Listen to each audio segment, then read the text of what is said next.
হ্যাঁ, তাই যুগমদর অনুযায়ী আমরা সপ্তমী ষষ্ঠী যুক্ত পালন করছি। কিন্তু আরোগ্য সপ্তমী যেটা ব্যাপার বললাম, যে আরোগ্য সপ্তমী, আরোগ্য জিনিসটা কি না সূর্যের আরাধনা। আর সূর্য এখানে আরোগ্য নামটা কেন হলো না সূর্যের, এটা সূর্যের পুজো করা হয় ব্যাধি নিরাময়ের জন্য। অর্থাৎ গণেশং বিঘ্ন নাশায় ব্যাধি নাশায় ভাস্কর। ভাস্কর মানে সূর্যের পুজো করা হয় আরোগ্য কামনা। এইখানে এই আরোগ্য সপ্তমী হচ্ছে 1 বছর কাল অবধি এই সপ্তমী মানে তিথিতে পুজো করা হয়, সূর্যের আরাধনা করা হয়, উপবাস করা হয়, এইটাকে বলা হয়। বলছি সেকেন্ড ভাগটা বলেছে পূর্ণ সাহেব। হ্যালো, হ্যাঁ বেশ সেকেন্ড ভাগটা যে বললেন যে যুগমতি পরে, তাই ষষ্ঠীতে 4 দণ্ডের মধ্যে লেগে সপ্তমীর যে 4 দণ্ড থাকে, তাহলে ষষ্ঠীর দিন অভিসান্ন করে সপ্তমীর দিন উপবাস করতে হবে। হ্যাঁ, ওইটা বলছি তো, 4 দণ্ড বেলার পর ষষ্ঠী হইয়া পরদিনও 4 দণ্ড। 4 দণ্ড মানে 1 ঘন্টা 36 মিনিট। হ্যাঁ, 24x4 সপ্তমী। তখন বলছে পঞ্চমী যুক্ত ষষ্ঠীতে একাহার, আর ষষ্ঠী যুক্ত সপ্তমী দিন পূর্বাহ্নে সূর্য পূজা, আর পরের দিন হচ্ছে অষ্টমী যুক্ত সপ্তমী যুক্ত অষ্টমী। অনেক সময় মনে করবে এই যে সপ্তমী যুক্ত, কিন্তু অষ্টমী যুক্ত সপ্তমীর দিন পারণ করা যাবে। ঠিক আছে, সপ্তমী দিন পালন হবে। সপ্তমী যুক্ত অষ্টমী হচ্ছে না, ওটাকে অষ্টমী ধরছে, কিন্তু সপ্তমী ছেড়ে যাওয়ার পর ওই দিন পালন করবে। অষ্টমীর মধ্যে ওই জন্য লিখে দিয়েছে, সপ্তমী থাকতে থাকতে পালন করবে না, অষ্টমীর মধ্যে লিখে দিয়েছে পালন করবে। কারণ পূর্বদিন এইভাবে ব্রতানুষ্ঠান করিলে ষষ্ঠী দিন একাহারের বেলায় জম জামার্থ রূপ ভোজনের মুখ্যকাল পাওয়া যায়, এবং পূজা ও পালনের দিনে বিহিত পূর্বাহ্নকালে সপ্তমী অষ্টমী পাওয়া যায়, এইরূপ অন্যত্র জানি। তাহলে এইটা আমরা বুঝতে পারলাম, বোঝা গেল? হ্যাঁ, বোঝা গেছে পণ্ডিত। হ্যাঁ, এইবার বিধান সপ্তমী। বিধান সপ্তমীটা কি না অভীষ্ট ফল কামনায় মাঘ মাসের শুক্লপক্ষের সপ্তমীতে আরম্ভ করিয়া পরবর্তী পৌষের শুক্ল সপ্তমী পর্যন্ত প্রত্যেক মাসের শুক্লপক্ষের সপ্তমীতে বিধান সপ্তমী ব্রত করিবে। এইটা যেটা করলাম এই আরোগ্য সপ্তমী, এটা প্রত্যেকটা সপ্তমী হবে বলছি, প্রত্যেকটা মাঘ মাসের শুক্লপক্ষের সপ্তমী আরম্ভ করে সংবৎসর যাবৎ আরোগ্য সপ্তমী। আর এইখানে বলেছে শুধু শুক্লপক্ষের সপ্তমী, পৌষের শুক্লপক্ষ সপ্তমী পর্যন্ত প্রত্যেক মাসের শুক্লপক্ষ সপ্তমী, এইটার নাম হচ্ছে বিধান সপ্তমী। বিধান সপ্তমী, ঠিক আছে? এইবার আগেরটা তো আপনি বললেন শুক্লপক্ষে সপ্তমী বললেন আগেরটা। না, আগেরটা শুক্লপক্ষে না, ভুল বললাম। আগেরটা তোমার সপ্তমী, আরোগ্য সপ্তমী হচ্ছে সপ্তমী তিথিতেই হবে, তাতে কৃষ্ণপক্ষ হোক শুক্লপক্ষ দুটোই হবে। কিন্তু এইটা বলছে বিধান সপ্তমীটা শুধুমাত্র শুক্লপক্ষের সপ্তমী, 1 বছর ব্যাপী এটা। এইখানে আরেকটা জিনিস বলে রাখা দরকার, যদি এর মাঝে কোথাও মলমাস পড়ে যায়, দিয়ে যদি সে মলমাসের যে সপ্তমীটা পড়বে সেই সপ্তমীটাকে ত্যাগ করতে বলছে, কিন্তু ওই সপ্তমীটা ত্যাগ, ওই সপ্তমীটা মানে 12টাই করতে হবে, 13টা করার দরকার নেই। ওই মলমাসে কোনো ওই ব্রতটা চলবে না, বোঝা গেল? মলমাস তো পড়তেই পারে, যে মানে সারা বছর ধরে যেহেতু হচ্ছে, মাঝখানে যে কোনো জায়গায় মলমাস পড়তেই পারে, সে মলমাসের মধ্যে কিন্তু কোনো সপ্তমী ব্রত হবে না, ঠিক আছে? হ্যাঁ, বলছি এই বিধান সপ্তমী মাঘ মাসের শুক্ল সপ্তমী থেকে কতদিন পর্যন্ত করতে হবে? পৌষের শুক্ল সপ্তমী? হ্যাঁ, তারপরের পৌষের শুক্ল সপ্তমী, তারপরে মাঘ মাসের পরে তো পৌষ মাস আসবে না, তার পরের বছর পৌষ মাস আসবে। সংবৎসর লিখেছি। হ্যাঁ, আচ্ছা, 1 বছর ব্যাপী, ঠিক আছে? এটার নাম বিধান সপ্তমী। আচ্ছা, এই 2 দিন সপ্তমী থাকিলে পূর্ব দিনে বিধান সপ্তমী ব্রত হইবে।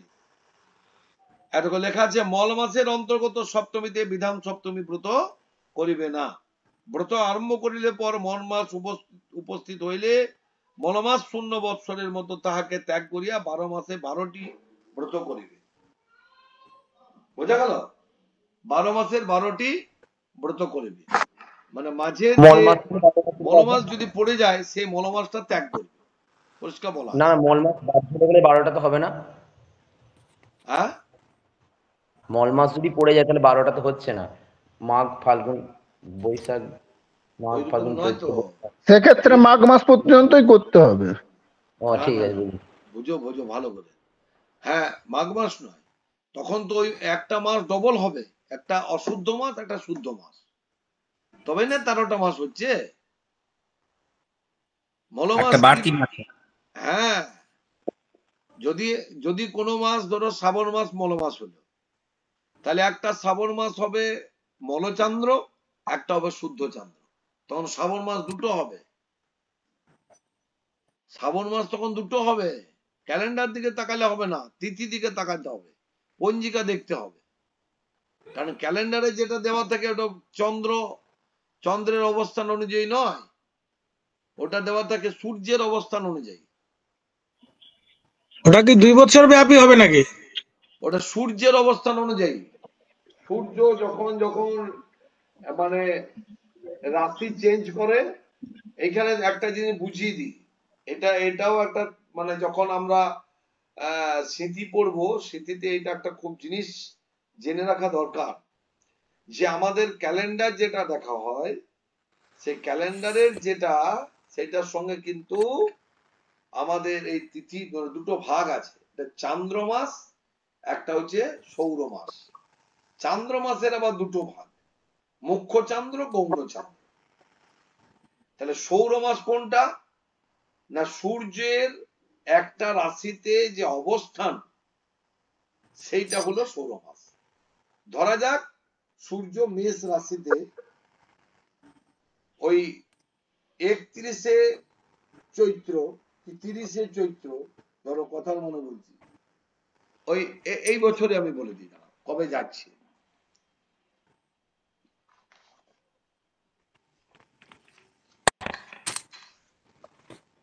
এইগুলো জেনে রাখা দরকার, নইলে মাথা ঢুকবে না কিছু। এই যে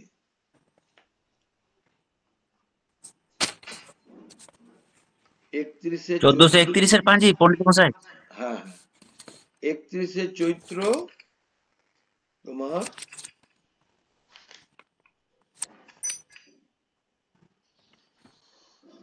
সোমবার 31 চৈত্র।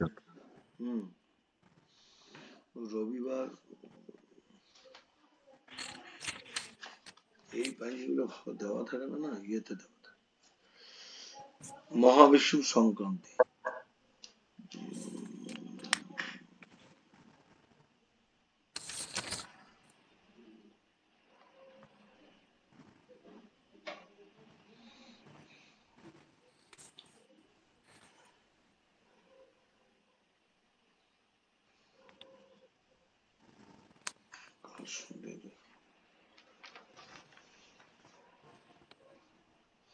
এই পাঞ্জিগুলো ভালো দেওয়া থাকে না, সমস্যা হয়ে যায়। মোটা পাঞ্জিগুলো নিয়ে বসে নি, ওইটাতে ভালো দেওয়া থাকে, এই ছোট পাঞ্জিতে এগুলো দেওয়া থাকে না।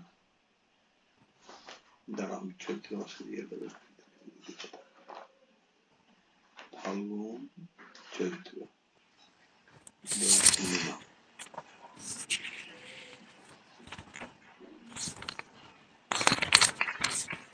দেখো এইখানে দেখো 29শে ফাল্গুন শুক্রবার চৈত্র প্রবৃত্তি রাত্রি 9টা 30। তার মানে 29শে ফাল্গুন 9টা 30-এ তোমার ওই চলে যাচ্ছে গিয়ে তোমার রাশি পরিবর্তন করছে। বোঝা গেল? সংক্রান্তি মানেটা হচ্ছে সংক্রমণ, সূর্যের এক রাশি থেকে আরেক রাশির গমন, ওই জন্য নাম এটা সংক্রান্তি। ঠিক আছে? এবার এই যে সংক্রান্তির দিন ওখানে গেল, এইবারে কোনো মাস দেখবে 29 দিন থাকে, কোনো মাস 31 দিন থাকে, কোনো মাস 30 দিন থাকে। এটা নির্ভর করে সূর্যের ওই রাশিতে অবস্থানের উপর। ঠিক আছে? তাহলে সূর্য যে ওই রাশিতে থাকছে ওইটাই হচ্ছে সৌর মাস, ওইটাই সৌর মাস। এবং ওই জন্য দেখবে আমাদের তন্ত্রোক্ত যা কিছু ক্রিয়া হয় এবং দশমীতে যে সংস্কার হয় সেখানে সৌর মাসে উল্লেখ হয়। অর্থাৎ আমি যদি 29-এ 29-এ ধরো কি 30-এ 28-এ ফাল্গুন আমি কোনো একটা কাজ করছি, এই আজকের দিনে ধরো একটা বিবাহ সংস্কার করছি, তাহলে আজকে আমার তিথি কি আছে দেখো, আজকের তিথি মুখ্যচন্দ্র গৌণচন্দ্র অনুযায়ী কি হওয়া উচিত, মানে আজকে হচ্ছে 18 ফাল্গুন 18 হ্যাঁ, তাহলে মুখ্য গৌণচন্দ্র ফাল্গুন মাস, ঠিক আছে। হ্যাঁ, না এইটাতে তোমার বুঝতে অসুবিধা হবে, আমি আরেকটু পাতা এগিয়ে যাই, ধরো 14ই ফাল্গুন একটা বিবাহ দিচ্ছ তুমি, হ্যাঁ, কি 12ই ফাল্গুন একটা বিবাহ দিচ্ছে, তাই 12ই ফাল্গুন বিবাহ দিন আছে, 12ই ফাল্গুন যখন বিবাহ দিচ্ছ তখন তুমি উল্লেখ করবে ফাল্গুন মাসে কুম্ভ রাশিতে ভাস করে, ভাস্কর মানে হচ্ছে সূর্য, কোথায় আছে কুম্ভ রাশিতে। এইবারে কৃষ্ণের পক্ষে এবার তিথিটা হচ্ছে দ্বাদশাং তিথি কি ত্রয়োদশাং তিথি, ঠিক আছে। তাহলে এইখানে রাশি উল্লেখ হলো, এখানে যদি আমি তন্ত্রোক্ত পুজো করি তাও, কিন্তু আমার যদি কোনো তিথি কীর্ত হয় সেখানে গৌণচন্দ্র হবে, ঠিক আছে, মনে থাকবে গৌণচন্দ্র হবে। তাহলে এই গৌণচন্দ্র আর মুখ্যচন্দ্র এটা হচ্ছে চান্দ্র মাস, ঠিক সেই রকম যখন মল মাস পড়বে কোনো বছরে তখন চান্দ্র মাসটা এক মাস বেড়ে যাবে, সৌর মাস কিন্তু বাড়বে না, কারণ সূর্য মল চান্দ্র হোক আর তোমার যে চান্দ্র হোক যেভাবে ঘুরছে সেই জায়গায় স্থান রাশি পরিবর্তন করে যাবে, ওর কিন্তু রাশি পরিবর্তনের কোনো ওই গিয়ে যাবে। এইখানে তিথির যে ব্যাপার আছে সেইখানে বিষয়টা আছে, এইটা হচ্ছে ব্যাপার, এটা মাথায় ঢুকলো, মাথায় ঢুকেছে। আরেকবার বলুন। এইটা মল চান্দ্র মানে হচ্ছে যে মল চান্দ্র শুধু নয়, মানে যে কোনো জিনিস মনে রাখবে দুটো জিনিস আছে, একটা হচ্ছে সৌর মাস, একটা হচ্ছে চান্দ্র মাস, মাসে দুটো ভাগ, চান্দ্র মাসের আবার দুটো ভাগ, মুখ্য চান্দ্র গৌণ চান্দ্র, সে দরকার নেই। তাহলে এই যে সৌর মাস, সৌর মাস আমরা সূর্য রাশি পরিবর্তন করছে, রাশির যে অবস্থান সেই অনুযায়ী সৌর মাস, কিন্তু এই চান্দ্র মাসের অবস্থান অনুযায়ী তিথির ক্ষয় ব্যয়ের জন্য কোন কোন বছর মল চান্দ্র পড়ে যাবে। তাহলে মল চান্দ্র যখন পড়বে, মল চান্দ্র বলে ওই জন্য মল চান্দ্র মানে ওই মাসটা কিন্তু কোনো শুদ্ধ মাস নয়, এক্সট্রা মাস, ওই মাসে কোনো শুদ্ধ কর্ম কিছু করা যাবে না, বোঝা গেল, শুদ্ধ কর্ম কিছু করা যাবে। সেই জন্য যদি এইবারে যখনই শুদ্ধ মাস আসবে তখন শুদ্ধ মাসে আবার হবে, অর্থাৎ বৈশাখ মাসে যদি মল মাস পড়ে তাহলে বৈশাখ মাস দুটো হবে, একটা মল চান্দ্র বৈশাখ মাস, একটা শুদ্ধ চান্দ্র বৈশাখ মাস, ওটা তুমি ক্যালেন্ডারে পাবে না, তাহলে ক্যালেন্ডারে হচ্ছে সূর্যের অবস্থান অনুযায়ী, ক্যালেন্ডারটা হচ্ছে সূর্য ওই যে যখনই তোমার মেষ রাশি থেকে বৃষ রাশি ঢুকে গেল তখন জ্যৈষ্ঠ মাস পড়ে গেল, ও মল মাস হোক না কি মাস হোক ও দেখবে না, কিন্তু পঞ্জিকাতে গিয়ে দেখবে যে জ্যৈষ্ঠ মাস এখনো চলছে। স্যার আমি বুঝতে পেরেছি, এবার মুখ্যচন্দ্রের কথা বলছেন আপনি, বুঝেছো, মুখ্যচন্দ্র গৌণচন্দ্র এগুলো হচ্ছে এইভাবে, বুঝতে পেরে গেছি স্যার। তাহলে এই জিনিসটা জেনে রাখা দরকার। এইবার আমরা যেটা ছিলাম সপ্তমীর যেটা ইয়েতে ছিলাম, তাহলে আমরা মূল এটা জিনিসটা এটা জানলাম, বিধান সপ্তমীটা জানলাম, এবারে কুক্কুটি সপ্তমী ব্রত, হ্যাঁ, এইটা হচ্ছে তোমার অভীষ্ট ফলকামনায় ভাদ্র শুক্ল সপ্তমী তিথিতে এটা করা হয়, ঠিক আছে। তাহলে অভীষ্ট ফলকামনাটা ভাদ্র মাসের শুক্লপক্ষের সপ্তমী তিথিতে সর্বত ভদ্রমন্ডল পর শিব ও দুর্গার পূজারও কুক্কুটি ব্রত করেন। ভবিষ্য পুরাণে বলা হয়েছে যে স্ত্রীলোক একাহারাদি নিয়ম অবলম্বন পূর্বক ভাদ্র মাসে শুক্লপক্ষের সপ্তমী তিথিতে সর্বত ভদ্রমণ্ডলে শিব দুর্গার মূর্তি চিত্রিত করিয়া তাহাদের পূজা করিবে, তাহার কিছুই দুর্লভ হইবে না। মানে শিব দুর্গার পুজোটা এখানে কিন্তু হয়ে যাবে। এই জন্য দেখবে এই ভাদ্র মাসে অনেক জায়গাতে বিশেষ এই সপ্তমী তিথিতে পুজো হয়, যেটা ভগবতী পুজো বলে, ভগবতী পুজো। এই সপ্তমী 2 দিন পূর্বাহ্ন মুহূর্ত পাইলে পূর্ব দিন কুক্কুটব্রত হইবে। মানে এটা পূর্বাহ্নকৃত্য। পূর্বাহ্নকৃত্য মানে যদি 2 দিন পূর্বাহ্ন পাই তাহলে প্রথম দিন হবে। কেন না? ষষ্ঠী যুক্ত এখানে যুগ্মদর আছে। কিন্তু যদি 2 দিন না পায়, প্রথম দিন পূর্বাহ্ন পেল না, দ্বিতীয় দিন পূর্বাহ্ন পেল, তখন দ্বিতীয় দিন পূর্বাহ্নতে হবে। বোঝা গেল? হ্যাঁ বোঝা গেছে স্যার। অথ মাকড়ি সপ্তমী স্নান। মাকড়ি সপ্তমী কখন হয়? তাহলে ওই স্যার এটা ভগবতী পুজো বলে? যেটাকে আমরা মকর সংক্রান্তি বলি। না, বলছি যে এই যে কুকুর সপ্তমীটাকে ভগবতী পুজো বলে? হ্যাঁ, ভগবতী পুজোর সময়ে পড়ছে ওটা। আচ্ছা, ভগবতী পুজোর সময় পড়ছে। মহাপুণ্য আয়ু আরোগ্য কামনা করিয়া মাঘ মাসে শুক্লপক্ষের অরুণোদয় মুহূর্ত নুনকাল ব্যাপিনী সপ্তমীতে সাধারণ জলে স্নান করিবে। মাকড়ি সপ্তমী স্নান, যেটা সরস্বতী পুজোর পর হয়। মকর স্নান নয় কিন্তু, এটা গুলিয়ে ফেলল না। মকর স্নান আলাদা। সূর্য মকর রাশিতে যাচ্ছে, ওই জন্য মকর সংক্রান্তি ওটা আলাদা। এটা মাকড়ি সপ্তমী, অর্থাৎ এইটা হচ্ছে মাঘ মাসের শুক্লপক্ষের সপ্তমী, যেটা সরস্বতী পুজো পঞ্চমীতে হচ্ছে, তারপর দিন শীতলা ষষ্ঠী, তারপরের দিনটাকে বলা হয় মাকড়ি সপ্তমী। এই দিন দেখবে মেয়েরা অনেক সময় কান ফুটো করে, মাকড়ি সপ্তমী। কিন্তু মাকড়ি সপ্তমী অ্যাকচুয়ালি এটা একটা ব্রত, এটা স্নান, এটা স্নানের জন্য বিখ্যাত। মাকড়ি স্নান, পুণ্য স্নান করা হয়, মহাপুণ্য আয়ু ও আরোগ্য কামনা করিয়া। মাঘ মাসের শুক্লপক্ষের অরুণোদয় মুহূর্ত নুনকাল ব্যাপিনী সপ্তমীতে সাধারণ জলে স্নান করবে।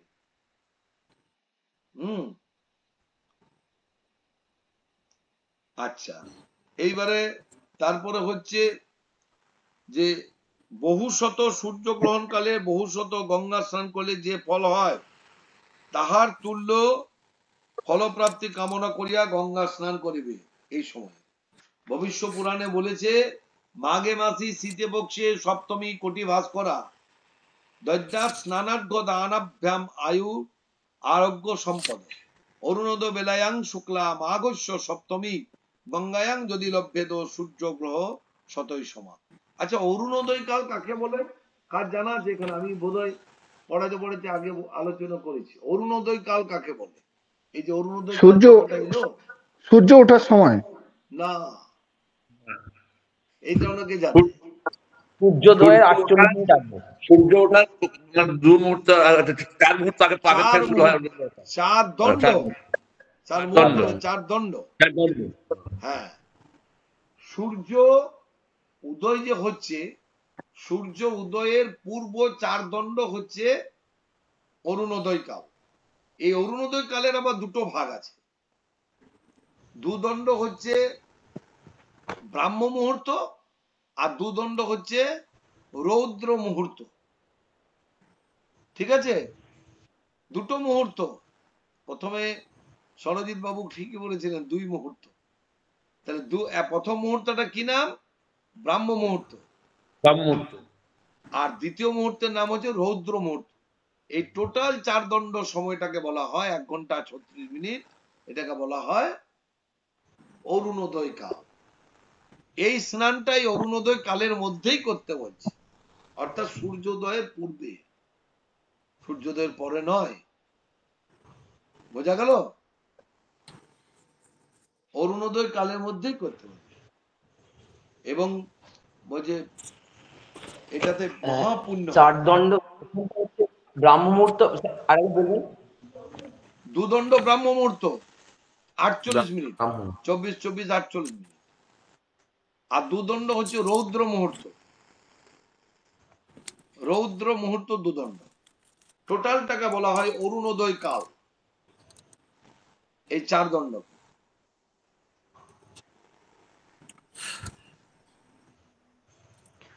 শেষ দুদণ্ডটা কি বললেন? প্রথমটা ব্রাহ্ম মুহূর্ত, পরেরটা রৌদ্র মুহূর্ত। রৌদ্র মুহূর্ত, রৌদ্র রয় ঔকার দয়ের ফল, রৌদ্র মুহূর্ত।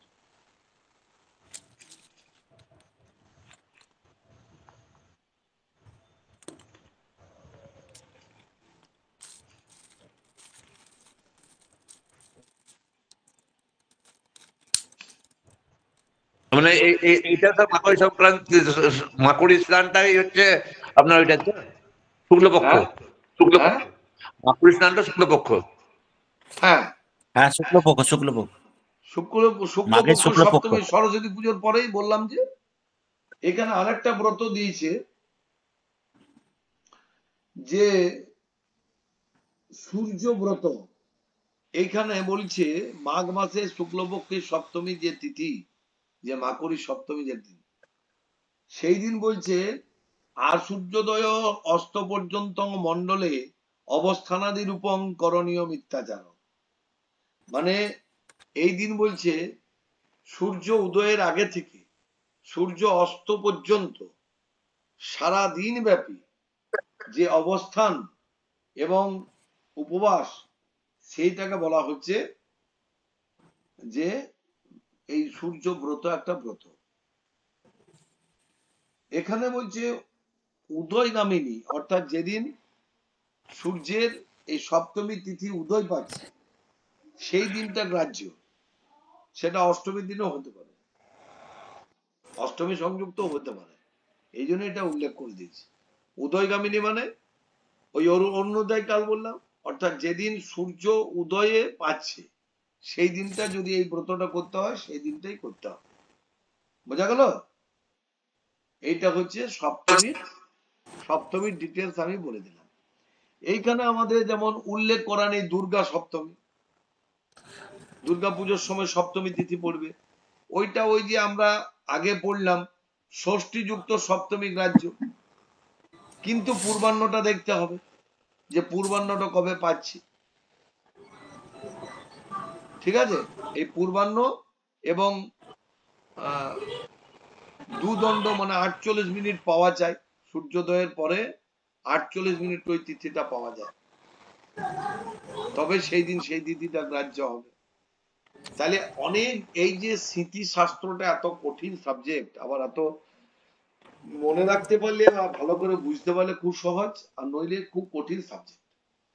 কারণ কি, মানে একটার সঙ্গে একটা এমন ভাবে একটা করে কলম দেওয়া আছে, যেটাকে না মনে রাখতে পারলে ওখানে একটুখানি ভুল হয়ে যাবে। যেমন আমরা এতক্ষণ পড়লাম যে ষষ্ঠী যুক্ত সপ্তমী আমাদেরকে পালন করতে হবে, কিন্তু আবার এখানে বলছে যে তোমার পূর্বাহ্ন বিষয়টা দেখতে হবে।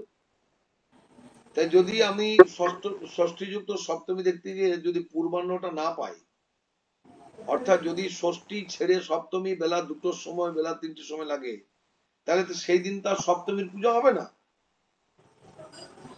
কারণ সেই দিন কিন্তু ষষ্ঠী যুক্ত। পরের দিন দেখা গেল বেলা 3টে পর্যন্ত সপ্তমী আছে, তাহলে দুর্গাপুজোর সপ্তমী কবে হবে, কবে হওয়া উচিত? পরের দিন। পরের দিন। কিন্তু আমার তো সেদিন ষষ্ঠী সূর্যোদয় পাবে যেদিন সেদিন ষষ্ঠী যুক্ত হলো না। কিন্তু আমরা এখনই পড়লাম যুগ্মাদরে যে ষষ্ঠী করতে হবে সপ্তমী যুক্ত, সপ্তমী করতে হবে ষষ্ঠী যুক্ত। তাহলে এখানে আবার কি গেল, যে যুগ্মাদর ভেঙে গেল এই কারণে যে পূর্বাহ্ন যে কৃত্য, মানে পূর্বাহ্ন যে কর্ম, সেই পূর্বাহ্ন কর্মতে যদি পূর্বাহ্ন না পাই, তখন কিন্তু ওইগুলো মান্যতা থাকবে না। এটা মাথায় রাখবে, এটা গুলে ফেললে হবে না। স্যার আরেকবার বলুন স্যার, আরেকবার বলুন স্যার, আরেকবার বলুন স্যার। হ্যাঁ বলছি তো, সব ষষ্ঠী যুক্ত সপ্তমী গ্রাহ্য, সেটা আমরা পড়লাম। কিন্তু যেগুলো পূর্বাহ্নকৃত, যেমন দুর্গা পুজোর সময় যে সপ্তমী তিথির যে কাজ, সেটা পূর্বাহ্নকৃত। তাহলে পূর্বাহ্ন মানে হচ্ছে সকালবেলা কাজ। কিন্তু আমি যদি দেখি যে ষষ্ঠী বেলা 2টোর সময় ছাড়ছেন, সপ্তমী লাগছে, তার পরের দিন আবার সপ্তমী বেলা 3টের সময় ছেড়ে অষ্টমী লাগছে, তাহলে আমরা সপ্তমীর পুজোটা কবে করব? আগের দিন তো বেলা 2টোর পরে করব না, পরের দিন হবে স্যার। পরের দিন দিন হবে। করব। কিন্তু ষষ্ঠী যুক্ত সপ্তমী আমাদের আগে যুগ্মা ধরে পড়েছি, তাহলে ষষ্ঠী যুক্ত সপ্তমী এখানে আমাদের কেন হলো না? না যেহেতু যেহেতু এটা এখানে পূর্বাহ্ন কীর্তন। পূর্বাহ্ন পাইনি, পরের দিন পূর্বাহ্ন পেল, পরের দিন হলো।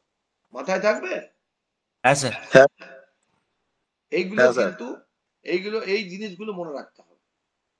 আর এইটাই হচ্ছে সপ্তমীর বিষয়। কারণ অনেক অনেক আছে বোঝে না পঞ্জিকাটা দেখবে এইটা কি রকম হলো। আমাকে যেমন একজন প্রশ্ন করেছিল এর আগে, যে আপনি পাঁজি খুলে দেখবেন যে ওই বছরে সরস্বতী পুজো পরের দিনে রয়েছে, কিন্তু তার এইটা আগের দিনে কি করে দিল? কিন্তু তার আগের দিনে দেখতে হবে যে পূর্বাহ্ন পেয়ে গেছে, ওই 4 দণ্ড পূর্বাহ্ন পেয়েছে, দুদণ্ড পূর্বাহ্ন পেয়ে গেল বলেই ওইটা কিন্তু পূর্বাহ্ন অনুযায়ী সেদিন সরস্বতী পুজো ধরে দিল। এবার 2 দিনে যদি পূর্বাহ্ন পায়, উভয় দিন পূর্বাহ্ন পেলেও প্রথম দিন গ্রাহ্য, চতুর্থী যুক্ত গ্রাহ্য। এবার সেইটা মাথায় ঢুকছে না, ব্যাপারটা বোঝা গেল? হ্যাঁ স্যার। দ্বিতীয় দিনে কেন দিল? যেমন এই বছরে দিয়েছিল দ্বিতীয় দিনে, 3 তারিখ ইংরাজি। দ্বিতীয় দিনে কেন দিল? না দ্বিতীয় দিন হচ্ছে ওইটা পূর্বাহ্ন পেয়েছে, আগের দিন পূর্বাহ্ন পায়নি। এই জিনিসগুলো যদি আমাদের ঠিকভাবে পড়া থাকে এবং মনে করা থাকে, তাহলে আমি সেটা ব্যাখ্যা করে তাকে বোঝাতে পারবো যে কেন হলো এটা, এবং পঞ্জিকা খুলে আগের পরের পঞ্জিকা খুলে দেখিয়ে দিতে পারবো জিনিসটা, মানে একদম পুরো ক্লিয়ার দিতে পারবো ওকে। এই জিনিসগুলো ভালো করে পড়তে হবে, আর হুড় করে পড়ার নয়।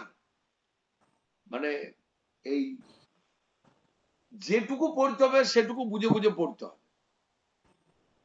স্মৃতির যেটুকু পড়তে হবে বুঝে বুঝে পড়তে হবে। একসঙ্গে 4টে 5টা 3টে 4টে করে তিথি পেরিয়ে গিয়ে মানে আমি জিনিসটা বুঝতে পারলাম না, মাথায় ঢুকলোই না, তো কি লাভ আছে? সেই জন্য আজকে আমি শুধু ঠিক করি শুধু সপ্তমী তিথিটা বোঝাবো, আগামী দিনে আবার অষ্টমী বোঝাবো। যেগুলো ছোট ছোট ছিল সেগুলো একসঙ্গে 2টো 3টে পার করেছি, যেমন দ্বিতীয়া তৃতীয়া চতুর্থী একদিনে করেছি, আবার পঞ্চমী ষষ্ঠী একদিনে করেছি, কিন্তু সপ্তমীটা একাই একদিন থাকবে। আগামী দিনে আবার অষ্টমী বোঝাবো, কারণ এইগুলো খুব ভাইটাল। এইগুলো থেকে আমাকে বিধান দিতে হবে এবং লোকে বিধান জানতে চাইবে। এই জায়গায় কিন্তু ভুল করলে হবে না, ঠিক আছে? হ্যাঁ স্যার। আর আরোগ্য সপ্তমীটা আর একবার বলে দিন না। কেন গো এত করে বললাম, আবার আরোগ্য সপ্তমী বলার কি আছে? আরেকবার বলে দিন না।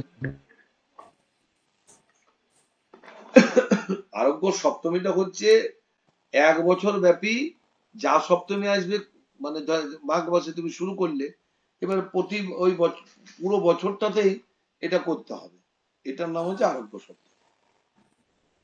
মাঘ মাসের শুক্লপক্ষের থেকে সপ্তমী থেকে ধরতে হবে, সারা বছর যতগুলো সপ্তমী আসবে সমস্ত সপ্তমীতেই এটা করতে হবে। এই আর বিধান সপ্তমীটা হচ্ছে শুধু শুক্লপক্ষের সপ্তমীতে করতে হবে, বিধান সপ্তমী। কিন্তু এর মাঝে যদি মলমাস পড়ে যায় তাহলে সেটা বাদ যাবে, মলচান্দ্রতে বাদ যাবে। বোঝা গেল? আরোগ্য সপ্তমীর ক্ষেত্রে মল মাস হবে না। হ্যাঁ, আরোগ্য সপ্তমীর ক্ষেত্রে মল মাস পড়লেও সেটা ধরা হবে না। মলমাসে বলে আরোগ্য সপ্তমীর ক্ষেত্রে মল মাস ধরা হয় না। মলমাসে অ্যাকচুয়ালি আমি আবারও বলছি, মলমাসে অ্যাকচুয়ালি কোনো ইয়ে কর্ম হয় না। কি বলো এটাকে? যেমন মলমাসে আমাদের ইয়ে পুজো হচ্ছে, দুর্গা পুজো হয় না, হয় না? কোনো মলচান্দ্র হয় মানে কি? মলচান্দ্র মনে হচ্ছে ওই ওই ওই ওই পুরো 30টা তিথি, 15 30টা তিথি হচ্ছে শাস্ত্র মতে ওটা অকেজ। শুধু একদিষ্ট এবং সপিণ্ডকরণ হবে। ওগুলো তো আলাদা জিনিস না। হ্যাঁ হ্যাঁ, ওটা আলাদা জিনিস। ওটা তো তোমার স্যার বলছি, একটা প্রশ্ন আছে। এটা বন্ধ করে দিই, এবার রেকর্ডিংটা বন্ধ করে 1 মিনিট দাঁড়াও।